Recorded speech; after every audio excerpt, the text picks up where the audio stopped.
Red light versus near infrared. What's the difference and is one safer? Red light and near infrared are often talked about like they're the same thing, but they're not. And one of the biggest questions I keep getting is near infrared too hot, especially for the face or the head? Today I'm going to clear this up in a way that actually makes sense, because safety, heat, and results depend on more than just the color of the light. And at the end of the video, I will explain hair loss red light caps and helmets that are literally designed to be used on the head, and if those are safe or not. If we haven't met yet, I'm Beth. I'm a real 61-year-old dermatology PA with over 25 years of experience. And my videos are different because I'm actually using these tools on my own aging skin and not just repeating marketing claims. I will be linking some products in the description box that are Amazon affiliate links, and as an Amazon associate, I may earn a small commission if you click the link to buy anything, but it's no extra cost to you, and it really helps support this channel so that I can keep making these videos. I really appreciate you. Now, why is there a confusion about red and near infrared light? One reason that red light and near infrared get confused is because many devices bundle them together and they never explain what each one actually does. They're both forms of photobiomodulation. They work at the cellular level, but they work at different depths. Think of it like layers of a cake. Same cake, different layers. Here's what red light actually does. Red light is usually falling between 630 to 660 nanometers. That light mostly affects the skin, the epidermis and the upper dermis. That's why red light is commonly used for skin texture, fine lines, collagen signaling, and redness and inflammation. I like to think of red light as watering the grass. It works on what you can see on the surface. But near infrared goes deeper, and that's where people start to worry. So what is near infrared really? Near infrared usually falls between 810 and 880 nanometers. You can't see it, but it penetrates deeper. It can reach the deeper dermis, muscles, and joints, and even tissues close to the bone. And that's why near infrared is often used for joint pain, muscle recovery, and deeper tissue support. And here's the key point. Near infrared is not the same as heat therapy. But does near infrared get too hot? This is where the biggest misconception lies. Heat is not determined by wavelength alone. Heat depends on a lot of different things. The power of the device, the distance from your skin, how long you use it,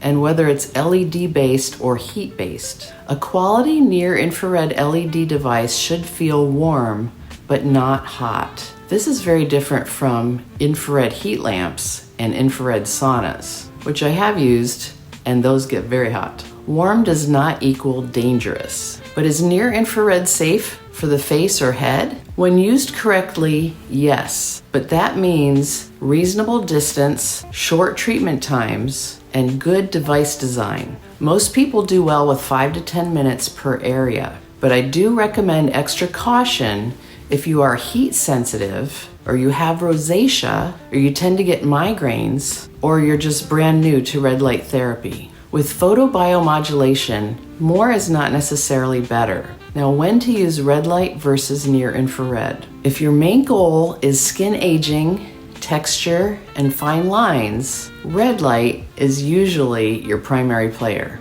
If your main goal is joint pain, muscle recovery, or scalp or deeper tissue, then near infrared can be very helpful. I typically use big panels for my back for decreasing inflammation, and I use the mask and the chest piece for my face for the skin benefits. So they can be used together. Now, a bonus section about hair loss caps or helmets. Most hair loss caps rely on red light because that's where the best follicle data is. And some also add near infrared to support the deeper scalp tissue. But it's the red light doing the heavy lifting with the hair loss. So here's what wavelengths hair loss caps typically use. With the red light, it's most important for hair, 630 to 660 nanometers. That's the workhorse wavelength for hair growth. It targets hair follicles and the bulge region and the dermal papilla of the hair follicle. And this is why it matters. Red light has the strongest evidence for increasing follicle activity,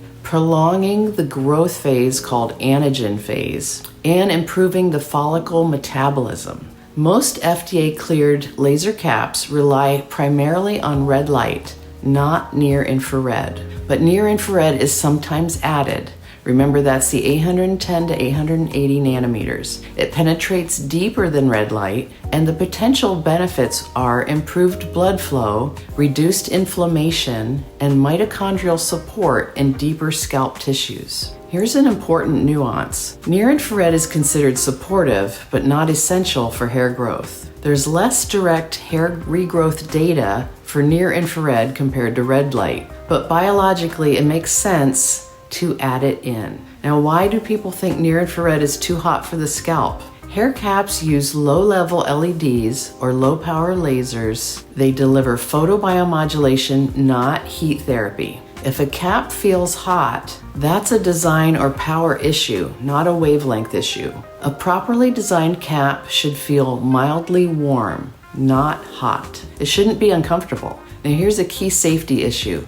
Near-infrared in hair caps does not cook the scalp, does not damage the brain, and does not raise brain temperature in any meaningful way when used as directed. The skull, the scalp blood flow, and the low power densities act as safety buffers. That being said, one of my very own sons had a situation where he used a red light cap and got a headache. It's possible that the near-infrared was a bit too much for him. He would probably do better with just the red light therapy and not the near-infrared. If you like evidence-based skincare and tools explained in plain English, that's what I aim to do. This channel is all about aging powerfully, not fearfully. So red light and near-infrared aren't competitors. They're tools for different jobs. And heat isn't the enemy. Misuse is. If you want to go deeper, I have an entire red light therapy playlist on my channel where I break down devices,